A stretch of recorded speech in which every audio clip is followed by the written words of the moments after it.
સ્વામિનારાયણ વચનામૃત જેતલપુર નું ચોથું. સ્વામિનારાયણ 1882 ના ચૈત્ર સુધી છઠ ને દિવસ સ્વામી શ્રી સહજાનંદજી મહારાજ ગામ શ્રી જેતલપુર મધ્યે મોહલ્લે વિશે દક્ષિણાદા ભૂખને વિશે ગાદી તક્યાનું ઉઠીંગણ એને વિરાજમાન હતા ને મસ્તક ઉપર પુષ્પનો ફૂલ તેણે યુક્ત શ્વેત પાગ શોભતી હતી ને શ્વેત પુષ્પની પછેડી ઓઢી હતી ને કેસર ચંદને કહીને સર્વ અંગ ચર્ચ્યા હતા ને શ્વેત હિરકોરી ખેસ પહેર્યો હતો ને કંઠને વિશે ગુલદાવરીના હાર પહેર્યા હતા ને પોતાના મુખારવિંદની આગળ મુનિ તથા દેશ દેશના હરિભક્તની સભા ભરાઈને બેઠી હતી. પછી શ્રીજી મહારાજ સર્વ સભા પ્રત્યે એમ બોલ્યા છે, આ લોકને વિશે જીવનું કલ્યાણ તો એટલા જ વડે છે જે પ્રત્યક્ષ ભગવાનનો નિશ્ચય ને તેમના દર્શન ને તેમની અખંડ સ્મૃતિ તેને કહીને થાય છે. શું કીધું કહો? મહારાજ ક્યાં બેઠા છે? જેતલપુરમાં મોલ ના ઉપર બેઠા નો દક્ષિણા તો ગોખ સભા ભરીને બેઠી તો કેટલી થોડી હશે છે. અહીંયા જાજુ માય નહીં ઉપર, નીચે ચોકમાં હોય તો જાજુ માણસ માય, ગોખમાં બેઠા તો આગળ પહોંચો. દેશ દેશની ખરી મહારાજ બેસીને આ જેતલપુર વચનાર સમજાવે. જેતલપુરના વચનાર બધા હારા મહારાજ જેતલપુરમાં વાત હારી કરી. શું કહે છે મહારાજ કે જીવનું કલ્યાણ તો આટલી જ વાતમાં છે. શું કે છે? પછી શ્રીજી મહારાજ સર્વસભા પ્રત્યે હા બોલો. શ્રીજી મહારાજ સર્વસભા પ્રત્યે એમ બોલ્યા છે, આ લોકને વિશે જીવનું કલ્યાણ, આ લોકને વિશે જીવનું કલ્યાણ તો એટલા વડે છે જે પ્રત્યક્ષ ભગવાનનો નિશ્ચય. હા, પ્રત્યક્ષ ભગવાનનો નિશ્ચય. નિશ્ચય તો હવે ના છે. આખી દુનિયા છે તે રામને ભગવાન ક્યાં છે? ભક્ત હોય કે ના હોય, નિષ્ઠા હોય કે ના હોય, તો રામ ભગવાન થઈ ગયા કે કૃષ્ણ ભગવાન થઈ ગયા, કનૈયા ભગવાનની મુસલમાન થઈ.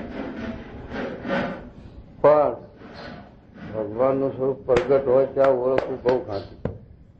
અને એને કઈ કલ્યાણ, એ કલ્યાણનું અસાધારણ સાધન તે શું છે? એ કયું વચનાવત? હા, છેલ્લાનું 36મું. એમાં પણ વાત શું આવી? એ જ વાત કે ભગવાન અક્ષરધામમાં બિરાજમાન છે ને એના સરળતાથી પ્રત્યક્ષ ભગવાનનો જે તે ભાવે પાછું સખા ભાવે કરો, પિતા ભાવે કરો, પુત્ર ભાવે કરો, સખી ભાવે ભજો, ગમે તે ભાવથી ભગવાનને ભજો તો ભગવાન પ્રસન્ન થાય છે અને આ જીવનો મોક્ષ કરે. મહારાજ કહે છે કે આ જીવનું કલ્યાણ તો આ લોકમાં એટલી જ વાતમાં છે કે પ્રત્યક્ષ ભગવાનનો નિશ્ચય. એ લોયાના 18માં મહારાજે બહુ વાત કરી. મહારાજ કે નિશ્ચયની વાત ઘણી અટપટી, કહેતા બીક લાગે. શું જાણીએ હવરું હંમેશા કવરું, અને નિશ્ચય કર્યો એમાંથી મૂળગો જાય પાછો. એમ મહારાજ એમાં વાત કરી. અને મધના દહમાં તો કહ્યું કે નિશ્ચયરૂપી ગર્ભનું પાપ ન થાય એવી વાત કરવી. વાત કરવામાં પણ આ સજે મહારાજ વિવેક બતાવે. આપણે સીધું છે જે બધા સભા બેઠી હોય એમાં દરેક ભક્ત બેઠા હોય, કોઈ રામના ભક્ત, કોઈ વૈષ્ણવ હોય, કોઈ સતી કૃષ્ણના ભક્ત, કોઈ શિવના ભક્ત. અને આપણે છે તે પછી એકદમ એને છે આપણે બધા એનાથી મહારાજને મોટા કરીને આપણે એને સમજાવવા જઈએ તો કઈ સમજાય એકદમ? એટલે એને ભેદ થાય. થોડા મહિમાં સમજાય, પછી થોડી વાત દે અને હદે. એકદમ કહેવા જઈએ તો ભડકીને ભાગી જાય. તે મૂળગો આવતો હોય એ બંધ થઈ જાય. જેમ છે તે પેલા ગોવિંદની વાત કહે છે ને, મુંબઈ શું કહેવાય? ગોવિંદની બાજુવાળા. તે શાસ્ત્રી મહારાજના વખતમાં એમને સત્સંગ થયો હતો અને બધા ત્યાં આવતા કપોળવાડીમાં. સ્વામી પણ અહીંયા જતા, પધરામણીઓ કરતા. પણ પછી આપણી આ પર્વતજી દાદુભાઈને જોઈ અને એને એમ થયું કે આ તો સાધુનો ભગવાન સર્વોપરી કહે, એને મહારાજનો સંબંધ વાંધો રાખતા. અને એવું બધું જોયામાં આવ્યું. દાદુભાઈની પ્રવૃત્તિ આ બયોભાઈની જોયામાં આવી. બધું એ જોયું એટલે હાથમાંથી જતા નિષ્ઠા જતી, આવતા બંધ થઈ ગયા. એમ સુધી આ મીઠાઈ વાળા આવેલા ખરા કપોળવાડી, પણ પછી આપણે બોલવાનું બધા નોખું નોખું ભાવના નીકળે. એક રાણી એક બોલી એક જ વાત. દરેકને પૂછે કોઈ આવી, તમે કેમ સમજો છો? તો એ જ વાત આવે. તમે કેમ સમજો છો? એ જ વાત આવે. તમે કેમ સમજો? એ જ વાત આપી. એ શાસ્ત્રી મહારાજ બહુ સમજાવે. શાસ્ત્રી મહારાજ કે બધી ઘડભાડ મૂકી જાય. મહારાજ સર્વોપરી અવતારના અવતારી પુરુષોત્તમ નારાયણ ભગવાન એક જ છે. એ જેવો કોઈ થયો ને થશે. એને રહેવાનું નામ મૂળક્ષર મૂર્તિ ગુણાતીત સ્વામી છે અનાદિ. એ બે સ્વરૂપો છે. એ સનાતન છે, અનાદિ છે.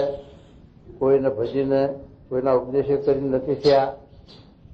એ મહારાજે લખ્યું કે હું કોઈને લઈને મુક્ત નથી થયો, હું અનાદિ મુક્ત. અને એ બે સ્વરૂપો બ્રહ્મરૂપ શંકર બ્રહ્મ ધારક એવા આ સત્પુરુષો કે જે સાથે ગુણાતીત સ્વામી ભગતજી મહારાજ. હવે ગુણાતીત સ્વામી ભગતજી મહારાજ કઈ શાસ્ત્રી મહારાજ મોટા થઈ ગયા છે?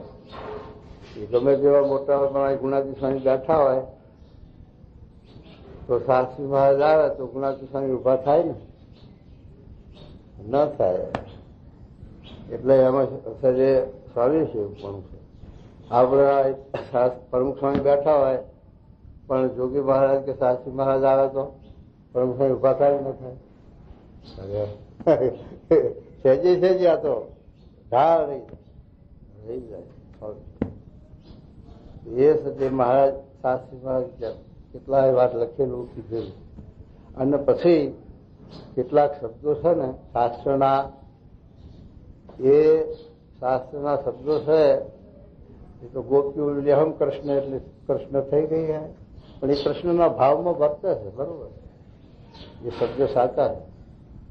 જયારે ભગવાન આ ભાવને પામી જાય એટલે હું ભગવાન. જેમ ભગતજી મહારાજ બોલ્યા ને ગુણાતીત, આપણે બોલાવીએ એ ભગત બોલે અને એ ગુણાતીત, તો એટલે ગુણાતીત સ્વામી સાથે એકાત્મ ભાવ.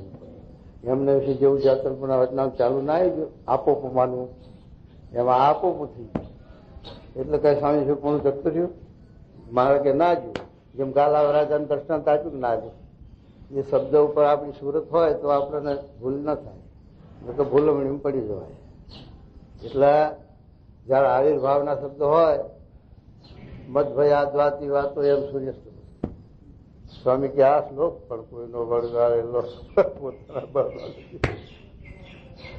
એમ મારે સ્વામી બોલે તો એમ ભગવાનમાં જયારે લીન હોય ભક્ત ત્યારે ભગવાન જ બોલતા હોય, ભગવાન જ દર્શન કરતા હોય.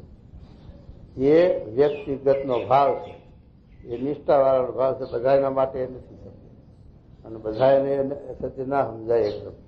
એ તો જયારે સત્સંગમાં પોતપોત થઈ જાય ત્યારે એ વાત એના કામની.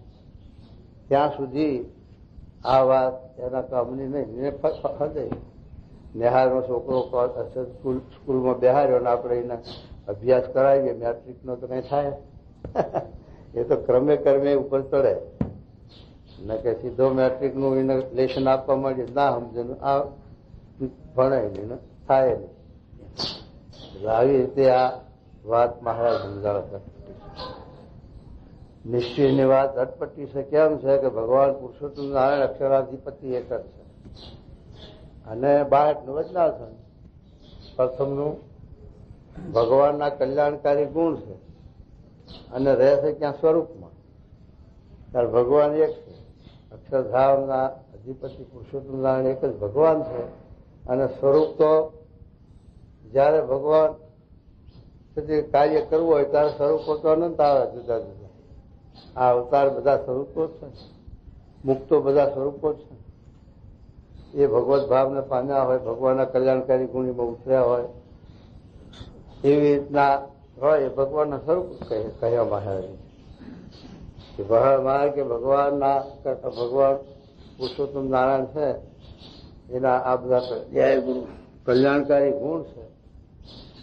એ સ્વરૂપમાં હોય, જે પ્રગટ સ્વરૂપ હોય, રાજા રૂપે હોય કે સાધુ રૂપે હોય કે એમાં એ ગુણ હોય. અથવા મહારાજે લખ્યું છે ને કે અવનીમાં અવતાર લઉં છું નૃપ વિપ્ર યોગીને ઘેર. નૃપ એટલે રાજાના ઘેર અવતાર, કૃષ્ણ ભગવાન રામચંદ્રજી ભગવાન રાજાના ઘેર અવતાર લીધા.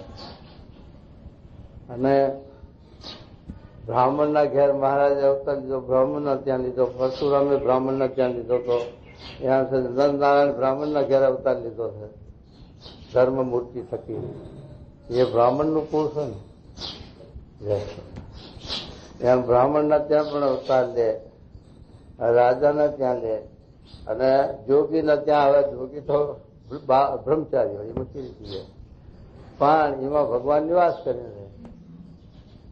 એટલે ભગવાન પોતાનો ભક્તનો જોગીનો ભાવ દબાવે, પુરુષોત્તમનો ભાવ પ્રગટ કરે. એવું સામર્થ્ય, એવું ઈશ્વર. અધ્યામ અવલબામાં મહારાજે પ્રવેશ કર્યો તો મહારાજનો ભાવ દેખાડ્યો. જેમ કેશવદામાં પ્રવેશ કર્યો ગોપાળાનંદ સ્વામીના સંત કેશવજીવનદાસ, એમાં મહારાજે પ્રવેશ કર્યો તો કેશવજીવનદાસનો ભાવ દાબી દીધો અને પોતાનો ભાવ પ્રગટ કર્યો. જેમ સામાન્ય વાસની જીવ હોય, અધોગતિનો જીવ હોય, એવો જીવ હોય ભૂત યોનિને પામે છે. હવે ભૂતની શક્તિને આપણી શક્તિ સરખી કહેવાય, પણ એ ભૂત કોને સુધી પ્રવેશ કરે કે જેનો આત્મા મલિન હોય, જેનો આત્મા સત્ય વાસનિક હોય, એના દેહમાં એ ભૂતનો પ્રવેશ થઈ શકે. ભૂત જ્યાં હોય ત્યાં દૈવી જીવ, ધનવાળો જીવ જાય તો ભૂત દેખાડ દે, ભડકાવે, બિરડાવે તો એના કોઠામાં પ્રવેશ ન કરે. ગમે તો વિકણ હોય, વિકણ માણસ હોય અને બીજા એવો હોય છતાં પણ એ દૈવી જીવમાં ભૂત આઘું ના આવે, શેતરથી તારા કરે. અને હથિયાર બંધ હોય, પાર્વતીઓ હોય, રાત જંગલમાં રખડતો હોય, પણ જો મલિન જીવ હોય તો એના કોઠામાં ભૂત કરી જાય, એમાં એના કોઠામાં પ્રવેશ કરે. પણ પેલો બીકણ હોય ને ગરીબ હોય તોય પણ જો દૈવી જીવ હોય તો ભૂત ઝૂકલું ના આવે. એટલે મહારાજ કહે છે કે આવી રીતે એક ભૂત જાત, એ ભૂત યોનિનો જીવ છે, એ પણ આપણામાં પ્રવેશ કરે ત્યારે આપણા ભાવને ફેરવી નાખે. આપણા ભાવનું ભાન જાતું નથી. પછી એ ભૂત બોલે કે હું ફલાણો છું અને આમ તેમ બધું બોલે. ત્યારે ભૂત પ્રવેશ કરે આપણામાં તો આપણો ભાવ ફેરવી નાખે. તો ભગવાન આપણામાં પ્રવેશ કરે તો આપણો ભાવ ના ફેરવી શકે અને આપણા સાથે આપણાને લીન ના કરી શકાય. જેમ સૂર્યમાં તારા ચંદ્રમાં બધો લીન થયા છે, એમ સૂર્યમાં એટલે ભગવાનમાં ગમે તેવો જીવ હોય મુક્ત તોય લીન થઈ જાય. એટલે પછી ભગવાન જ બોલશે, ભગવાન જ રહે. કોણ છે ખમ્યો, એમ કોણ છો સહજાનંદ છો એમ છે. હું સહજાનંદ કેશવ જીવનદા બોલવા માંડ્યા અને મહારાજના જેવો દેખાડ્યું, અંત કહેવા માંડ્યા. બધા સાધુને ઈર્ષા થઈ કે આ તો આપણું બધું આપણી ઘટાડે માન, અને આ આપણો ખોટું દેખાડે. માટે આ ગોપાલ સ્વામીએ ધર્મદેવને તળપુત્ર ચોથો કર્યો છે. માટે આપણે બે દેશના ભેગા થઈને વિમુખ કરો ગોપાલ સ્વામી આવું કર્યું. તેઓ પછી ગુણાતી સ્વામી મારા બધું દોડી નાખ્યું ને પાર પાડી બે.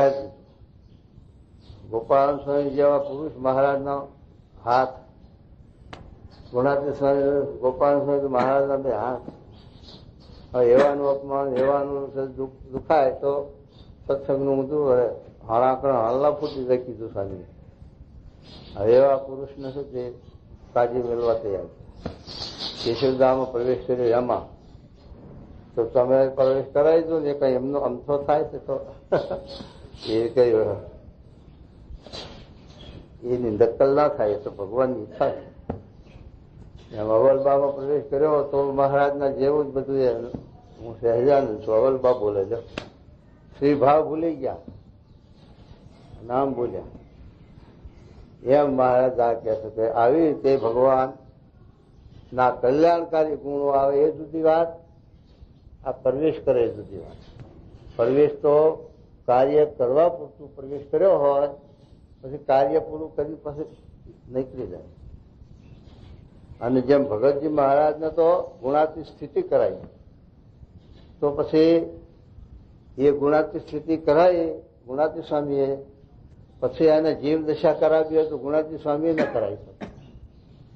અને ક્યારે કરાવે કે એ જીવ છે તે ઉન્મત્ત થઈ જાય તો થઈ જાય. પેલા શેખજીના ગોળે તો પાછી જીવ દશા આવી જાય. વડતાલના 12મા પ્રમાણે એક રોજા બચ્ચા કૂદતા એવું થઈ જાય. પણ આ સ્થિતિની વાત છે અને પેલી આવેશની વાત. કાર્ય કરવા પૂરતા ભગવાન પ્રવેશ કરે, કાર્ય કરાવીને પાછા નીકળી જાય. અને આ નીકળવાની વાત નહીં, આ તો ભાવને પામેલા, સ્થિતિને પામેલા. ગુણાતી સ્વામીને કહ્યું ને આ તમે સત્ય ભગતજીને ઈશ્વરી આપી પાછું લઈ લો. સ્વામી કે ઠોઠ બચ્યું નહીં તો પાછું લેવા, એ તો પાતાળે પાયા થઈ ગયા. અને એવા સમજ પુરુષે હતા ભગતજી બાબત ગેળવી શકે એવા હતા, સમર્થ હતા. એટલે આવી રીતે ભગવાન નું પ્રગટપણું થાય. આવી રીતે ભગવાન સંતમાં, સાધુમાં, બ્રાહ્મણમાં, વિપ્રમાં, યોગીમાં આવું કાર્ય કરે પ્રવેશ કરીને, અથવા એ ભાવને પામેલા એવા પુરુષ હોય, એ સ્વરૂપ પ્રગટ છે આ લોકમાં. એનું જે સંબંધ થવો, એની જે ઓળખાણ થવી, અને એમાં પાછું મને વચને દેહે જોડાવવું, એ જીવનું અસાધારણ કલ્યાણ છે. એમાં પછી કલ્યાણમાં વિઘન નહીં, બીજા પરોક્ષ ભક્તિમાં વિઘન ખરું. આમાં વિઘન નહીં, વિઘન ના આવે એમાં પાછું નિર્ભય થઈ ચૂક્યો, માથે ભય મેલ્યો, પાછો એ સ્વરૂપમાં જ આપણને મનુષ્ય ભાવ આવે, એના વિશે આપણે નવજ્ઞ થાય કે એના વિશે મન પાછું પડે, તો પાછું આપણું પતન થઈ જાય. એ પાછું અહીંયા ખરું. જેના થકી આપણે થકી મોટપનો પામ્યા, જેના થકી આપણામાં કંઈક બે ગુણ આવ્યા, આપણા જીવની કલ્યાણની પ્રતીતિ આવી, અને પછી એમાં આપણે થકી ગઢભાઈ કીધી મહારાજ કે સ્ત્રી હોય તે પતિનો દોષ ગ્રહણ કરતી નથી, સાથી નથી કરતી સ્વાર્થને લઈ. એમ જો આપણે મોક્ષરૂપી સ્વાર્થ માન્યો હોય તો સ્વામીમાં આપણને મનુષ્ય ભાવ ના આવે, અને મહારાજમાં મનુષ્ય ભાવ આવે નહીં. કારણ કે મોક્ષના દાતા છે, કલ્યાણના કરતા છે, ભવસાગરના તારા. એની અંદર આપણે જો છે તે દોષ કરશું તો આપણે ભવસાગર તરવાનો આરો નહીં રહે, પછી ડૂબી મરવાનો. એ મહારાજ બધી શાસ્ત્રમાં આ એકલો છે. બધી વાત હોય પણ મહારાજ વચનાવતમાં જાજુ પ્રમાણ તો નિશ્ચયનું જ મૂકે છે. કારણ કે એકલો નિશ્ચય વગર કોઈ વાત સિદ્ધ થાય નહીં. આપણે તપ કરીએ, તેલ કરીએ, વ્રત કરીએ, પણ ભગવાનનો નિશ્ચય ન હોય કે ભગવાનની ઓળખાણ કે સંબંધ ના હોય તો એ સાધનો બધા તે કાર્યરૂપી થઈ જાય. પછી એનું ફળ ભગવાન પરોક્ષ પણ આપે, દેવલોક આપે, આ લોકમાં આપણું કિંમત કેવું. પણ જે છે તે ભગવાનની પ્રસન્નતા માટે જે સાધન છે એ જુદા. એને કરીને તો આ જીવનો મોક્ષ થાય, અક્ષરધામમાં જાય, છેલ્લો જન્મ થઈ જાય. એટલા માટે મહારાજ આ નિશ્ચયની વાત સમજાવે છે આપણને. ઘણા વચના મધના 14માં સમજાવી, વક્તાના પહેલામાં સમજાવી, લોયાના 18માં સમજાવી. નિશ્ચયની વાત તો 63ના સમજાવી. 4 દ્રષ્ટાંત આપ્યા. પાકા નીચેવાળા લક્ષણ, નિશ્ચયમાં કચાશોહીના લક્ષણ, અને સુધી એક મહારાજે બધા પાકા, એક પાકા લક્ષણ, એમ બધા 3-4 દ્રષ્ટાંત આપી. નિમા પણ સમજાવી નિશ્ચયની વાત. અને એવી મહારાજે નિશ્ચયની વાત 12મા વક્તામાં કરી. એવી નિશ્ચયની વાતો મહારાજે ઘણા ઠેકાણે આપણને સમજાવી છે. અને નિશ્ચયની વાત બહુ સતી જરૂરી છે. નિશ્ચય વગર આ જીવ વર્ધીને ન પામે, સમાસ ન થાય જીવમાં, મોક્ષ ગતિ ન થાય. એટલા માટે મહારાજ આ નિશ્ચયની વાત કરે છે. આપણે મહારાજની દયાથી, કૃપાથી, ગુણાજી સ્વામીની દયા કૃપાથી આપણને મહારાજે કૃપા કરીને પોતાનું સ્વરૂપ ઓળખાયું છે. સ્વામીનું વચનામૃતમાં મહારાજે કહ્યું. આપણે હવે ગોતવા જવું પડે એવું નથી, પણ એની અંદર આપણને ઓળખાણું ખરું કે આ સ્વામી, પ્રમુખ સ્વામી છે એ મહારાજનું સ્વરૂપ છે, ગુણાતી સ્વરૂપ છે. અને મહારાજ સ્વામીને અખંડ ધારી રહ્યા છે. અને એમના થકી આપણને મહારાજનો સંબંધ થાય છે, જોગ થાય છે, મહારાજના ભાવને પ્રમાણે છે. મહારાજના ગુણાતી સ્વામી એક શબ્દ મૂક્યો કે જેવા રૂપે ભગવાન મળે ત્યાંનું ધ્યાન ભજન કરવું. તો મૂળ સ્વરૂપને, આ શબ્દ ગુણાતી સ્વામીની વાતો મૂળ સ્વરૂપને મેળવી દે છે એમ લખ્યું. તો આ રીતે આપણને આ ભગવાનનું સ્વરૂપ આપણને મળ્યું ખરું, પણ એની અંદર આપણે મને, વચને, દેહે જોડાવવું. જેમ ભગતજી મહારાજ જોડી ગયા. બધા ભક્તો તો ગુણાતી સ્વામીના ઘણા હશે, પણ ભગતજી મહારાજે જે સ્વામીને પેલા ના કીધું, કેવા ભગતે, ભગતજી તમે તો સ્વામીને 4 હાથ ચઢાવી ગયા, એક ડબ્બો એમાં હારું ના રાખ્યું, આવું બોલ્યા. એવો સ્વામીને રાજી ભગતજી મહારાજે કર્યા. જાગા સ્વામીએ કર્યા. જાગા સ્વામી પણ સ્વામીની સેવા કરતા, રાજ્યો લીધો, પોતે પણ એકાંતિક પુરુષ થઈ ગયા. હા સદે. અને સદે જાગા સ્વામી હતા, બાળમુકુદ સ્વામી હતા, ભગતજી મહારાજ હતા. એ તો ગુણાતી સ્વામીના અનન્ય શિષ્ય, સમીપના શિષ્ય. છતાં પણ સદે જેમ રાજાના 10 દીકરા હોય તો ગાદી કઈ 10 ને બેહારે, તો ગાદી તો એક ને જ બેહારે. એમ જે આ એકાંતિક ધર્મનો વારસો, મોક્ષની ચાવી, તિજોરીની ચાવી એ ભગતજી મહારાજને સ્વામી આપી. એટલે જાગા સ્વામીમાં કે બાળમુકુદ સ્વામી ખોટ છે અને એમનું કલ્યાણ નથી થયું એ ન કહેવાય. એ એકાંતિક થઈ ગયા, છેલ્લો જન્મ થઈ ગયો, મહારાજની સેવામાં બેસી ગયા. પણ ચાવી ભગતજી મહારાજને આપી મોક્ષની, એટલે બીજા જીવોને લઈ જવા માટે, દાખલ કરવા માટે. એમ છે તે કહી શકાય, ખોટ ન કહેવાય. તો એ સદે મહારાજે આવે તે ભગતજી મહારાજે ગુણાતી સ્વામીને જે રાજી કર્યા એ આપણે ભગતજી મહારાજનું જીવન ચરિત્ર શ્રદ્ધેય લખ્યું છે, એનો અભ્યાસ કરીએ છીએ. એના ઉપરથી આપણને જણાય છે કે ગુરુ ભક્તિ તો આવી હોવી જોઈએ. અને પવિત્રાનંદ સ્વામી જેવા સાચા સુરારે જેના વેરી ખાવા, કારણ વેરી પવિત્રાનંદ સ્વામી તો વેરી હતા, કારણ કે અક્ષર દેરી ઉખાડવા ગયા હતા. અને અક્ષર અને ગુણાતી સ્વામી મૂળ અક્ષર ના કહેવા સારું બધું દાખલો બહુ કર્યો. અને આવી રીતે બધું કર્યું, છતાં પણ એમના મુખેથી પાછું બોલવું પડ્યું કે ગુણાતી જેવા કોઈ ગુરુ નહીં ને પ્રાગજી ભગત જેવો કોઈ શિષ્ય નહીં, એવું બોલવું પડ્યું ને. એમ સાથે સાચા સુરા જેના વેરી ઘા વખાણ હતો, એવી જે ભક્તિ, એવો જે મહિમા, એવી જે નિષ્ઠા, એવી જો આપણે સાથે પ્રમુખ સ્વામીને વિશે થાય તો શું કહેશે? રહેતો અક્ષરધામમાં જ બેઠા, એનો જન્મ થઈ ગયો, અહીં બેઠા અક્ષરધામ. પછી એને મરીને અક્ષરધામમાં જવું એવું નથી.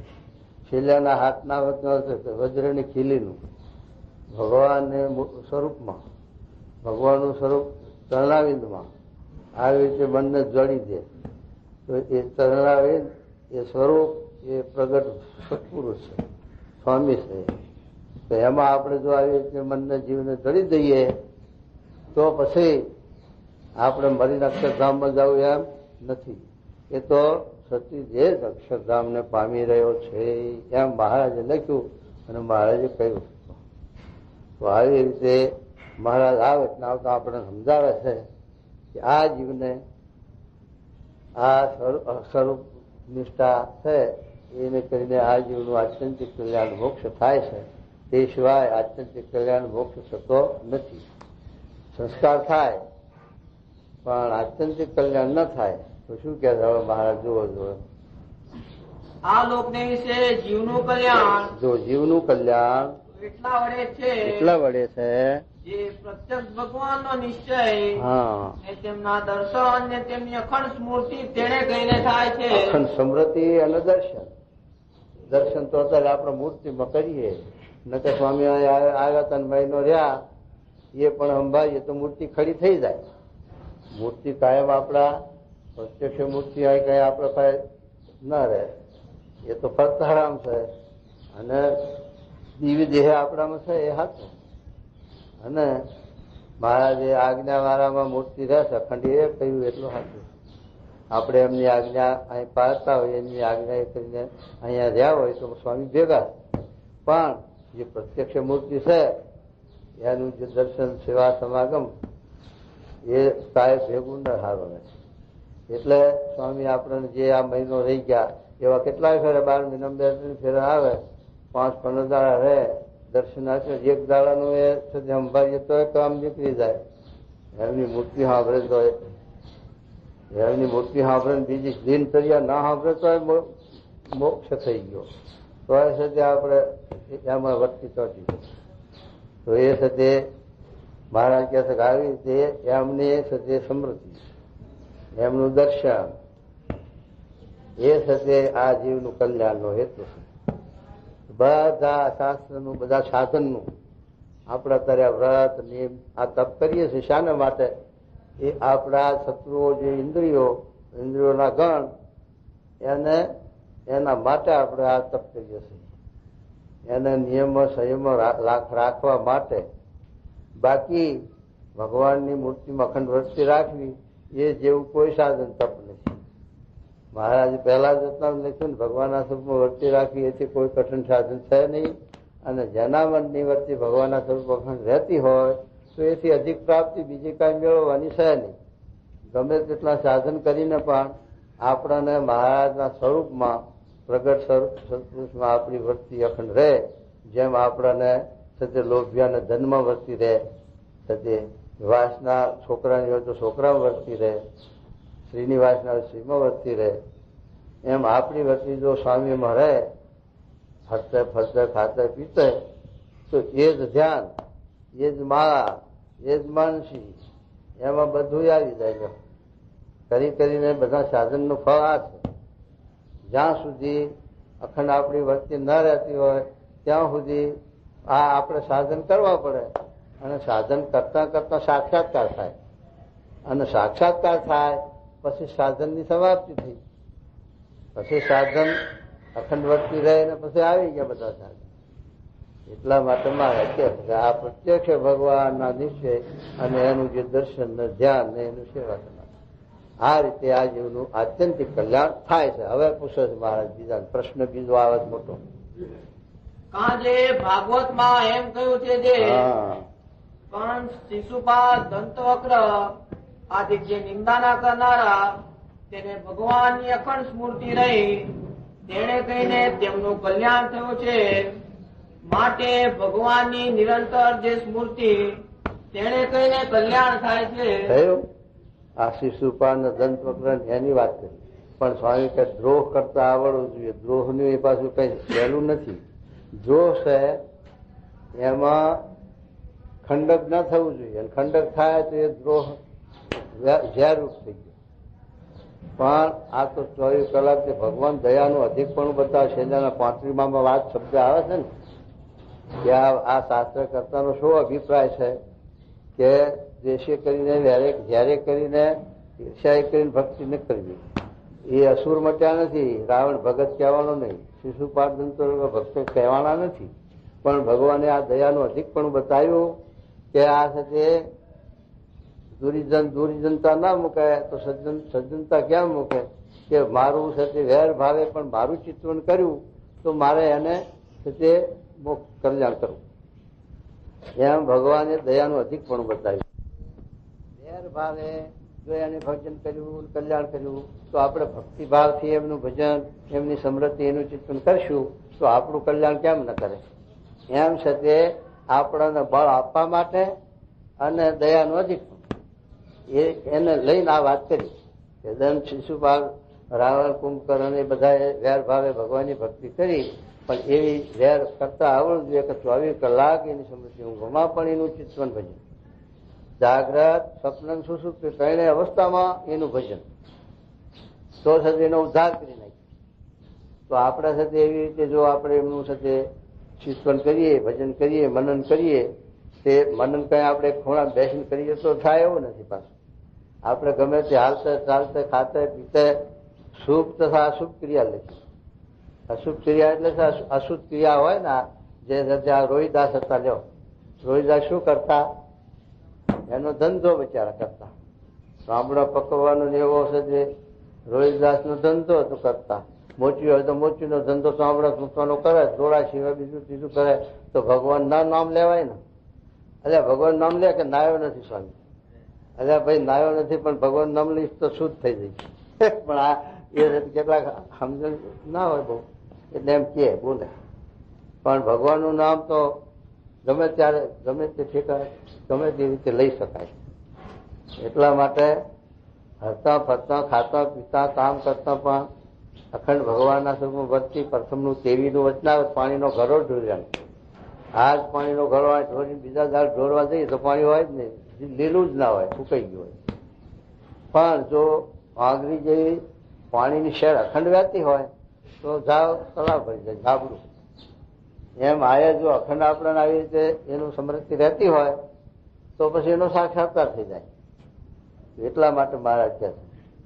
તો શું કહે છે? જો સાંભળો, માટે ભગવાનની નિરંતર જે સ્મૃતિ, જો નિરંતર સમૃદ્ધિ, એને કહીને કલ્યાણ થાય છે, એને કરીને આ કલ્યાણ થાય છે. એવી જે સ્મૃતિ તે તમારે સર્વને છે. જો હવે શું કહે મહારાજ? સાક્ષી પૂરી આપણે સમૃદ્ધિ છે કે નથી આપણે જાણીએ, પણ મહારાજ તો આપણને કહે છે કે તમારા બધાને, કારણ કે મહારાજના વખતમાં જે સંત હતા, ભક્તો હતા, એમને મહારાજની સમૃદ્ધિ હશે. પણ સદે અત્યારે આપણે સ્વામીની સમૃદ્ધિ કરીએ, મહારાજને લઈને, મહારાજ એમાં અખંડ રહ્યા છે જાણીને મહારાજની સ્વામીની સમૃદ્ધિ આપણે કરીએ છીએ. છતાં પણ બધાને હરખી તો સ્થિતિ, અખંડ સમૃદ્ધિ તો બધાને હરખી ના હોય. એ તો આ બધાને સમજવાની વાત છે, બધાને આ રીતે સમજણ કરવાની છે, સ્થિતિ કરવાની છે. એટલા માટે મહારાજ સમજાવે.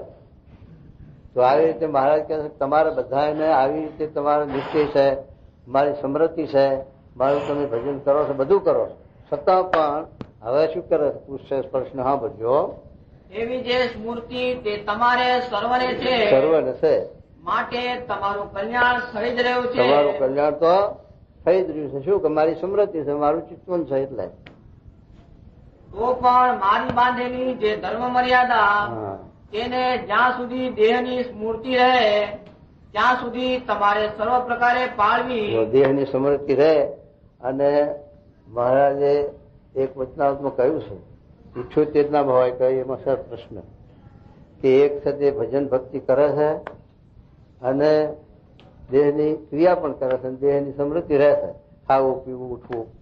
અને એકને તો ભજન નથી, ભક્તિ કરતો પણ દેહની વિસમૃદ્ધિ છે.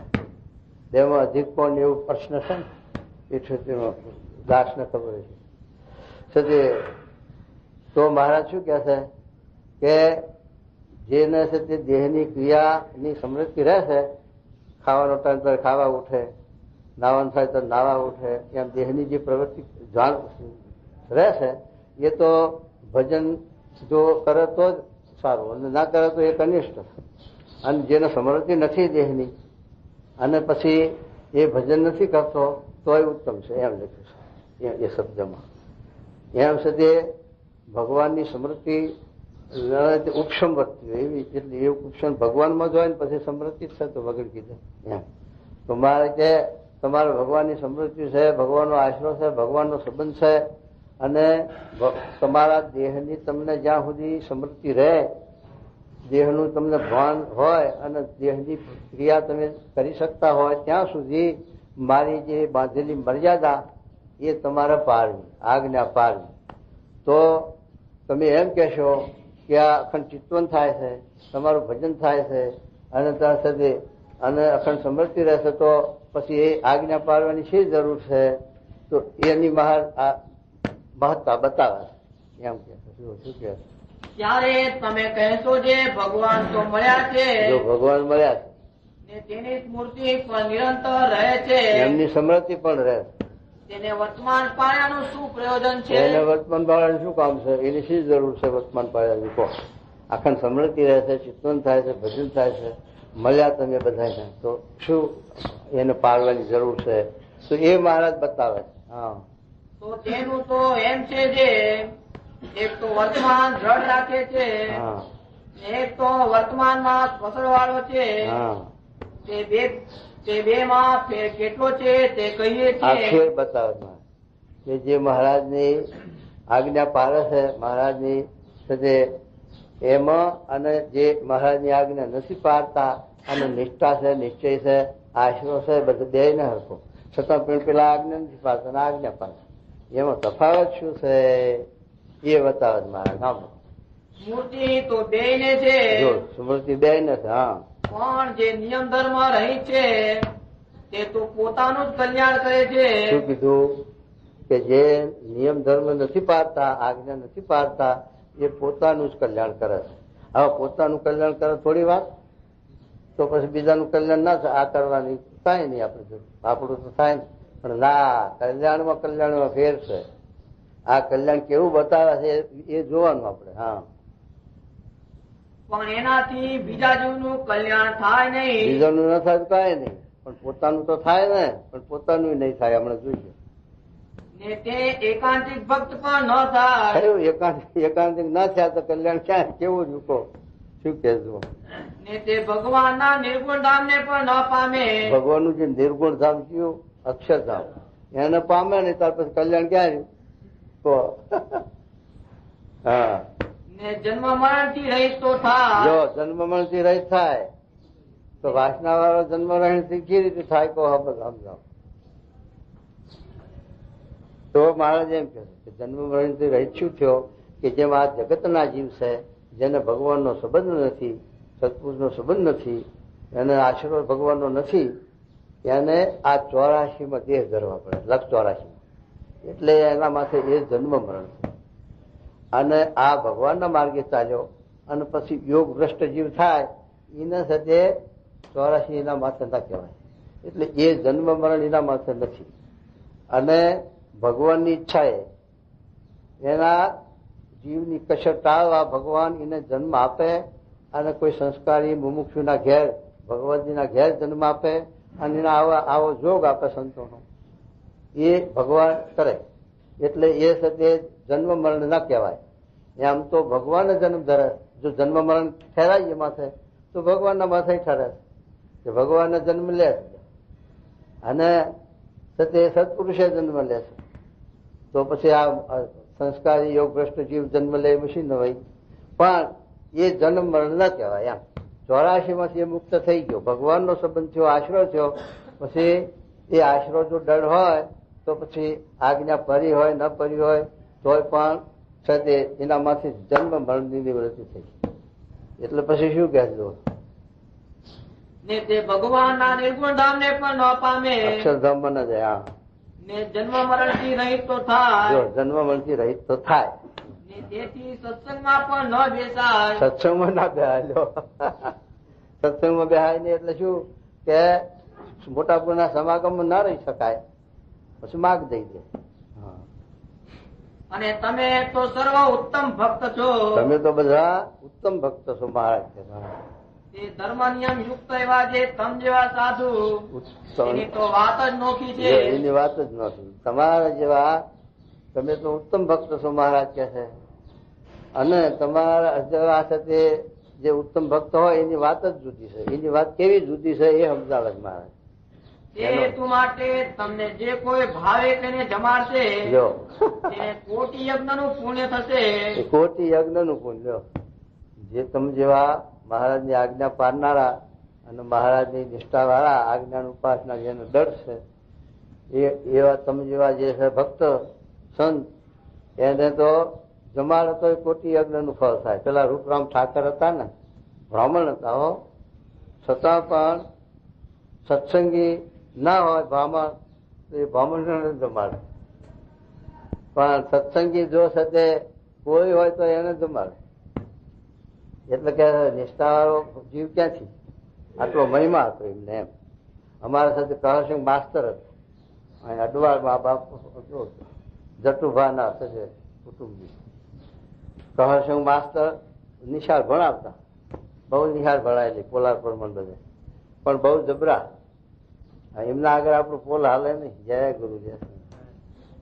અને શાસ્ત્ર નો બધું અભ્યાસ બહુ, પરોક્ષ શાસ્ત્ર બહુ ખ્યાદેલા. એ હતા ભાઈ જાણે ધકાભાઈ અડવાર આવે ત્યારે સંકોચ જીવે. હા ઘરા ખ્યાલ પેલા નદીમ ના ખ્યાલ છે રવાજો હાસન કરશો નહીં એમ જીવે. તમામ ધર્મોનો જ્ઞાન. હા કહરસિંહ માસ્તર, કહરસિંહ માસ્તર બહુ જ્ઞાની. ગમે તે દાદુભાઈ ને ઉભા રાખ્યા ત્યાં ઘડી અર્જુન કાકા બહુ વાત પણ કહરસિંહ માસ્તર ઢીલા ટપ થઈ ગયા. આપનાથી જોગી માર બે થી પછી શું વાત કરતા હતા આપડે? કહરસિંહ માસ્ટર અડવારમાં હતા તે એવા છે તે બધું શું કહેતા હે હા એ જમત હા બરોબર. એ છે કહરસિંહ માસ્ટર ને કેવું હતું, બ્રાહ્મણ આવે ને બ્રાહ્મણ તે વટલો લઈને આવે ને, લોટ માગવા નહીં આવતા બ્રાહ્મણ નારાયણ હેરે કરવા સવારમાં. પછી એ જાણે કે આ બ્રાહ્મણ છે એ આ લોટ માગીને જયારે લઈ જાય છે એના છોકરાનું અને કુટુંબનું પોષણ કરે અને એનો ગેરઉપયોગ કરતા નથી, તો એને ચપટી આપે લોટની. અને એમ જાણે કે આ બ્રાહ્મણ લોટ ભેગો કરીને બજારમાં વેચે અને એની સિગારેટ લઈને પીવે તો લોટ ના લો તો લોટની ચપટી ના દે. એવા હતા. તો અરે હા જમભાની જો વસ્તીઓ પાછી વાળી કેમને વાળી જમભાની વસ્તીઓ બાર વસ્તી વ્યવહારી. કારણ કે ડાયા બહુ ને પટલે બહુ. આખા ગામમાં અડવારમાં જમભાનાથી મોટેરા હોય તો જમભાને બોલાવે. જો ભયો ભયો કઈ ડખો હોય, સરકાર દરબારી ડખો હોય તો જમભાને બોલાવે. જમભા આટલું જરા અમારે કરી દો નિકાલ એમ. એવા પટલી વાળા એટલે મંદિરમાં તો બેસે નહીં, મંદિરમાં આવે નહીં અને વ્યવહારિક બહુ. પણ પછી એમના કાકા થાય કહરસિંહ માસ્તર, એમણે જલ્દી જલ્દી બેહાડ્યા અને વચનાવત સમજાવ્યા. એમ કરતા કરતા આટલું કઈક પૂછતા થઈ ગયા. હે હા ન કહેતું એવું વ્યવહારિક હતા. હે હા હા એ કહરસિંહ માસ્ટર નો પ્રતાપ કે એમનો સમાગમ થી એટલું વળી પાછી વર્તી વળી. વ્યવહારિક બહુ. આપડે અંબારામ ભગત જો રાજપુર અંબારામ ભગત એવો વ્યવહારિક શ્રદ્ધાયો. રાજપુરમાં ગમે તેવો કોઈનો આટી હોય વ્યવહારિક ઘર કુટુંબમાં અથવા સરકારી દરબારી તો અંબાલાલ ને બોલાવે. અંબાલાલ ભગત અમારું આટલું નોર પાડી દો સમજાવે, પાડી દે આવું વાત દાય બહુ અને વ્યવહાર કુશળ બહુ એવું. તો એ શું કે જો મહારાજ બે વાત કરો હેતુ માટે તમને જે કોઈ ભાવે કહીને જમાડશે તેને કોટી યજ્ઞ નું પુણ્ય થશે ને ત્યાં તે મોક્ષ ને પામશે. વાહ. અને તમારા ચરણ નો જે કોઈ સ્પર્શ કરશે તેના કોટી જન્મના પાપ નાશ પામશે. કેટલો બધો મહિમા તમારો લખ્યો મહારાજ. તો તમારા ચરણ નો સ્પર્શ કરે એના કોટી જન્મ નો પાપ બળી જાય. આટલો બધું માધ્યમ લખ્યું. તમે સ્વામીની જો આજ્ઞા પાડીને સ્વામીને સાથે આજ્ઞા પાડીને સેવા કરો અને સ્વામીની નિષ્ઠા રાખો, સ્વામીનામાં પાકો દઢ નિશ્ચય રાખો અને એમની આજ્ઞા પાડો તો આ માત્ર તમારે કોઈ ભાવે કરીને જણાવે કોટી યજ્ઞનું પૂર્ણ, તમારા તનનો સ્પર્શ કરે તેના સાથે કોટી યજ્ઞનું પૂર્ણ પાપ બળી જાય, બધું લખે. તમને ભાવે કરીને વસ્ત્ર ઓઢાડશે, જો આવ્યો હો ધોતી ઓઢાડે તો એનું પણ પરમ કલ્યાણ થશે. એનું પરમ કલ્યાણ, હો છેલ્લું જન્મ કલ્યાણ, એવું તમારો મહિમા લખ્યો છે. ને તમે જે નદી તળાવની છે બોલો છો, હા, કે સર્વે તીર્થરૂપ થાય છે. ભગવાન બોલે એ તીર્થરૂપ ને. આવા ભક્ત બોલે તોય, આવા સંત બોલે આજ્ઞા ઉપાસના વાળા નિયમ ધર્મ વાળા તોય છે તે તીર્થરૂપ થી એમ કે. આ વામનજી ભગવાન નો અંગૂઠો બોલ્યો ગંગાજી કેટલો મહિમા થતો.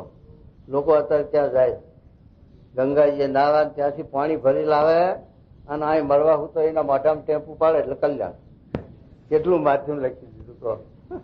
પણ ગંગાજી ને બીને ગંગાજી કે હું સ્વર્ગમાં તો આવું ભગીરથ ને કે, પણ મારામાં હજારો જણા પાપ મૂકે મારો ઉદ્ધાર ક્યારે થાય? ત્યારે કે ભગીરથ કે તમારામાં કોઈ ભગવાન ના ભક્ત એવા મોટા પુરુષ પગ બોલશે તો તમારા પાપ બળી જશે. જાઓ, આવું ગંગાજીને પવિત્ર કરનાર સત્પુરુષ. હવે એવા આપણે સત્પુરુષ મળ્યા અને પછી ગંગામાં દોડીએ વચ્ચે તો આપણા સત્પુરુષ નો મહિમા નથી સમજણ, એવું જ થાય ને પછી.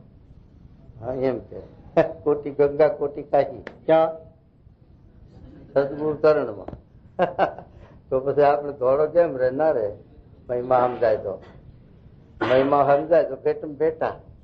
પેલા પર્વતભાઈ ના છોકરાને મહિમા નતો સમજણો, તે તીરથ કરવા જતો. પછી તીરથ બધા હામાં મળ્યા, આવા વાળા છોકરા 5-4 વર્ષ બધા તીરથ હામાં મળ્યા. પછી પેલા પૂછ્યું કે આ બધું આ હરખા હરખા છોકરા આવા ક્યાંથી ભેગા છે? કોણ પૂછે છે? તમે એટલે છોકરો ક્યાંથી આવો છો? અરે અમે તીરથ છીએ, 68 તીરથ. 68 તીરથ હો, ક્યાં જાવ છો? આમ કે આ ગામમાં પર્વતભાઈ છે ભગવાનના ભક્ત મહાન, એમના દર્શન કરવા જોઈએ.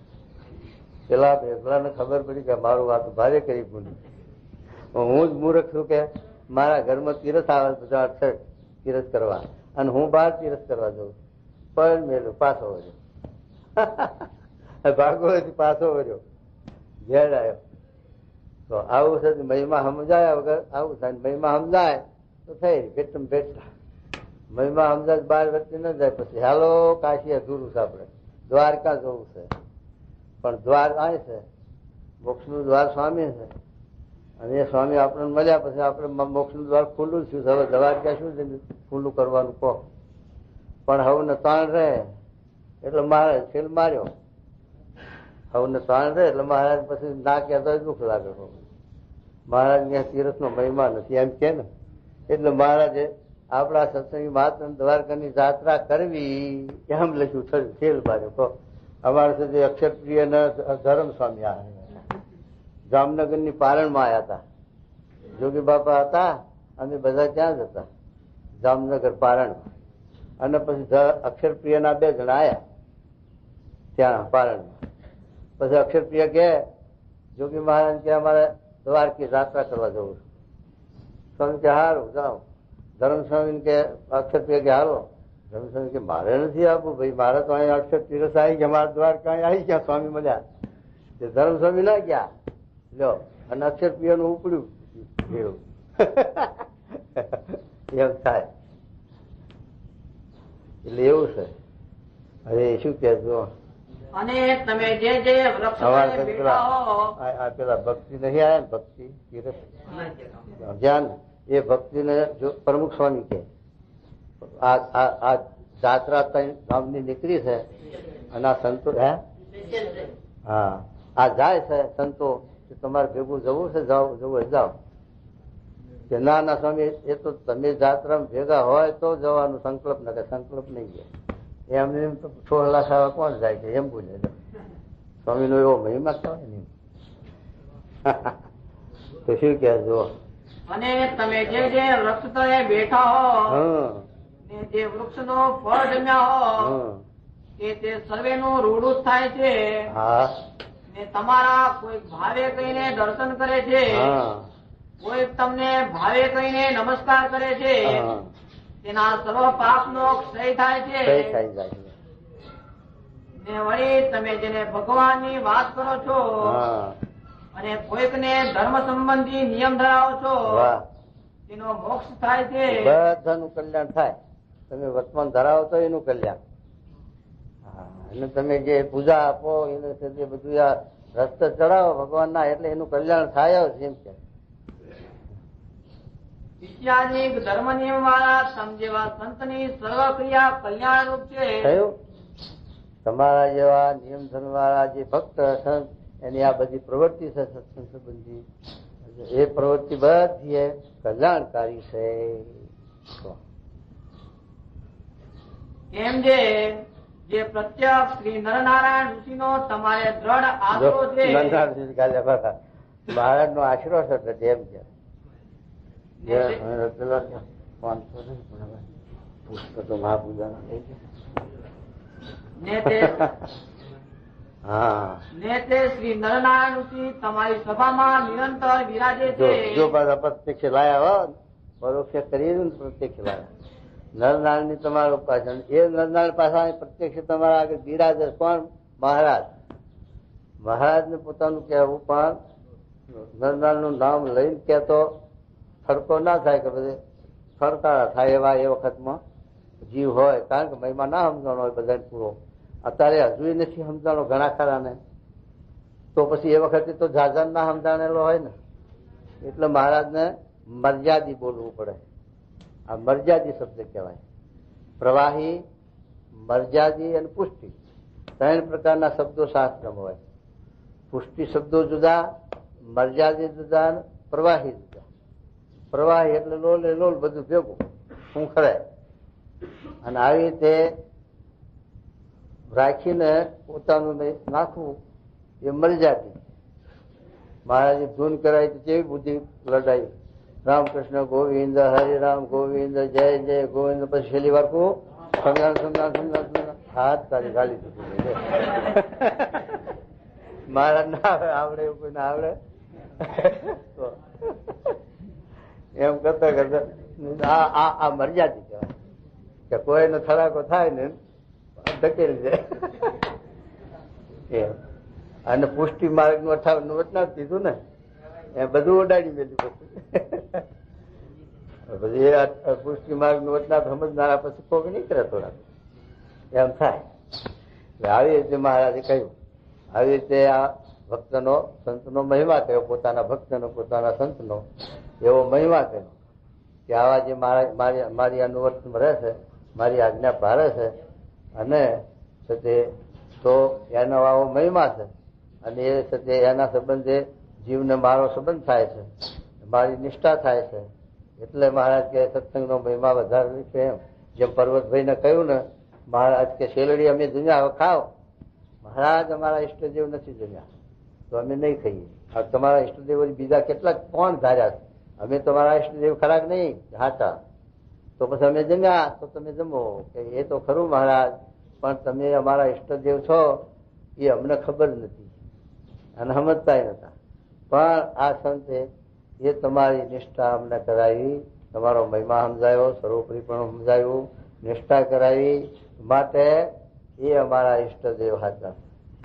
એને લઈને તમે છો, એને લઈને તમારો સંબંધ થયો, તમારો મહિમા સમજાણો, માટે એ અમને જમાડો તો અમારીથી જમાય. આવું બોલ્યા પર્વત લ્યો. તો એ મહિમા છે. મહારાજ નો મહિમા હોય એને મહારાજના આવા ભક્ત સંત આજ્ઞા ઉપાસના વાળા હોય એનો મહિમા હોય જ. અને એનો મહિમા હોય તો ભગવાન નો હોવો જોઈએ. અરસપરસ ગોપીઓનો મહિમા ઉદ્ધવજીને કૃષ્ણનો હતો તો ગોપીઓનો સમજાણો, ગોપીઓનો હતો તો મહારાજ નો સમજાણો. એમ અરસપરસ જે મહિમા હોય તો સમજી શકે. કેમ જે પ્રત્યક્ષ શ્રી નરનારાયણ ઋષિનો તમારે દ્રઢ આશરો છે, ને તે શ્રી નરનારાયણ ઋષિ તમારી સભામાં નિરંતર વિરાજે છે. મહારાજ એ વખતે બિરાજતા હતા એટલે મહારાજ ક્યાં છે કે એ નરનારાયણ અત્યારે તમારી સભામાં પ્રત્યક્ષ બિરાજે. પછી સમજવું એ સમજાય, ના સમજવું તો ગોતું ખાઈ જાય. એ બે વાતનો એ ઉત્તર છે. હા. અને વળી તમે કહેશો છે ભગવાનનો દ્રઢ આશરો છે હા ને માય ગુણ કેમ વ્યાપે છે એ પાછું ખોલ્યો. એ આવ્યું પેલા વરસાદના 5માં જેવું જ આવ્યું ને, દૈવેશા ગુણમય માયા દુરત્યા. એમાંય પણ લખ્યું છે, હે ભગવાન, જે મને પામે મારી માયાને તરી જાય છે તો તમને પામ્યા છીએ તો આ સંકલ્પ તો કેમ થાય છે? એ વરસાદના 5માં પણ આ પ્રશ્ન છે, એનો ઉત્તર મહારાજ આપે. આમાં પણ એ જ સત્ય થાય છે કે આવી રીતે તમારો આશરો છે, તમારી નિષ્ઠા છે, તમારી આજ્ઞા વર્તી તો એ સત્ય શું કહે છે? તો તે કહીએ જે શું પ્રશ્ન કર્યો? અને વળી તમે કહેશો જે ભગવાનનો દ્રઢ આશરો છે દળ આશરો છે. હા ને માય ગુણ કેમ વ્યાપે છે? હા, તમારો દળ આશરો છે ને માય ગુણ કેમ આપે છે? આ વરસાદના 5માં જેવું છે. હા તો તે કહીએ જે સડુર્મી રહિત ને માય ગુણ રહિત સર્વને કરવા તેમાં તો કાંઈ વાર નથી. કહો ચપટી વગાડી તમને માયા પર કરી દઈ. પણ અને અસંખ્ય જન્મની સ્મૃતિ થઈ આવે ને અનંત બ્રહ્માંડની ઉત્પત્તિ આદિ ક્રિયાને કરે એવા સર્વને કરવા તેમાં તો કાંઈ વાર નથી. અમદાવાદના હાથમાં જેવું આવ્યો મહાત્મ. હા પણ અમારી ઈચ્છાએ કહીને એમ તમને રાખ્યા છે હા ને તમારા સામર્થ્યને રૂંધી રાખ્યું છે હા તે પ્રત્યક્ષ ભગવાનના સુખની પ્રાપ્તિને અર્થે છે. પેલા સાધુને બતાવ્યું મહારાજે કે આ બ્રહ્માંડ લઈને ઉડી જાય એવા છે. તારે એને ક્યાં ફાવી ગયો? અરે મહારાજ, હું આ બ્રહ્માંડ લઈને ઉડી દઉં એવો સમર્થ અને મને ગોરા ખવડાય? મહારાજ કે આ તો તમે તો એક બ્રહ્માંડની વાત કરો પણ આ આનંદ બ્રહ્માંડને લઈને ઉડી જાય એવા મય છે. માટે હવે સામે મને હાલવા માંડો ધામમાં, એમ કઈ ધામ ભેગા કરી દીધા. એમ મહારાજે 12મી વાત લખી છે કે આ દોષ છે તે દોષ જ કેવો છે કે ગુણ પણ છે? તો મહારાજે ગુણાતીત ગુણ બતાવ્યો. શું ગુણ બતાવ્યો? કે સત્સંગની ગરજ રહે, ભગવાનની સ્તુતિ થાય અને સદે દોષનો કજિયો હોય તો સદે ભગવાનની સદે ગરજ રહે, સત્સંગની ગરજ રહે. એટલા સારું મહારાજે તમારું ઈશ્વરીય, તમારું સામર્થ્ય, તમારો પ્રતાપ બધો દાબી રાખી અને તમને જીવ જેવા કર્યા. કહો, અને જો તમારું જેવું છે એવું સામર્થ્ય બતાવે તો સ્વામીને ના ગણો હો, પાદરા હાલવા માંડો. હાલો આપડે આગવું જગાઈએ, આગવું જમાવે હો પાછી મંડળે. વિજ્ઞાન સ્વામી જમાઈએ. અરે શ્રી પુરુષોત્તમ તે જે તે આજ તમને સર્વને શ્રી નરનારાયણ ઋષિ રૂપ થઈને પ્રગટ મળ્યા છે. વાહ! માટે નિસંશય થઈને આનંદમાં ભજન કરજો. આનંદમાં ભજન કરજો નિર્શંકર થઈને. હો એમ કહીને શ્રીજી મહારાજ મૌન રહ્યા. તે સમયે આસજીભાઈએ શ્રીજી મહારાજને પ્રશ્ન પૂછ્યો છે. ત્રીજો પ્રશ્ન આવ્યો. હા, હે મહારાજ, વૈર ભાવે કહીને જે કલ્યાણ થાય છે તે કેમ થાય છે તે કહો. એ કહો. આ વેર ભાવે કહીને કલ્યાણ થાય એનું શું કારણ છે? તો એ મહારાજ સમજાવે છે. પેલા 35માં વાત કરી છે થોડી પેલાના, અને આમાં પણ સમજાવે છે મહારાજ. શું સમજાવે? સાંભળો. પછી શ્રીજી મહારાજ એમ બોલ્યા છે, દ્રુપદ રાજા હતા. હા, જુઓ. તેને દ્રૌપદી જે પોતાની પુત્રી તેને પરણાવવા હતા. આ એક વર્તી સ્થિર વર્તી કરવાની વાત કરે મહારાજ કે વેર ભાવે ભક્તિ કરવી હોય, જો ભક્તિભાવથી મહિમાથી ભક્તિ કરતા હોય તો એમાં તૂટક થાય તોય વાંધો નહીં, તોય ભગવાને તૂટક લેતા નથી દોષ. પણ વેર ભાવે જો કરતો હોય તો એમાં તૂટક ન ચાલે, એમાં એક વર્તી જોઈએ એમ મહારાજ સમજાવે. એટલે આ સાથે પેલા એનું મત્સ્યવેદ્યાનું દ્રષ્ટાંત આપે છે. જો 500 પછી શ્રીજી મહારાજ એમ બોલ્યા છે, દ્રુપદ રાજા હતા. દ્રુપદ રાજા તેને દ્રૌપદી જે પોતાની પુત્રી તેને પરણાવવા હતા. એ સારો સ્વયંવર રચ્યો હતો. ત્યાં રાજા માત્ર ને તેડાવ્યા હતા અને દ્રોણાચાર્ય પણ આવ્યા હતા ને પાંડવ પણ આવ્યા હતા.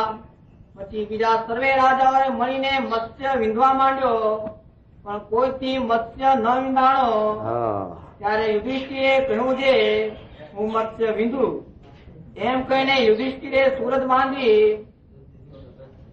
ત્યારે દ્રોણાચાર્યએ કહ્યું છે, આ સભા દેખાય છે? ત્યારે કહ્યું છે, દેખાય છે. અને વળી કહ્યું છે તમારું શરીર દેખાય છે. ત્યારે કહ્યું છે દેખાય છે. ત્યારે દ્રોણાચાર્ય કહ્યું છે તમથી મત્સ્ય નહીં વિંધાય. ભાઈ સૂત્રી બધા ગાંધી નાખે એવા દરબારો હતા. એટલે પછી બધા જ તત્વો ઉભી રહેવી હતી.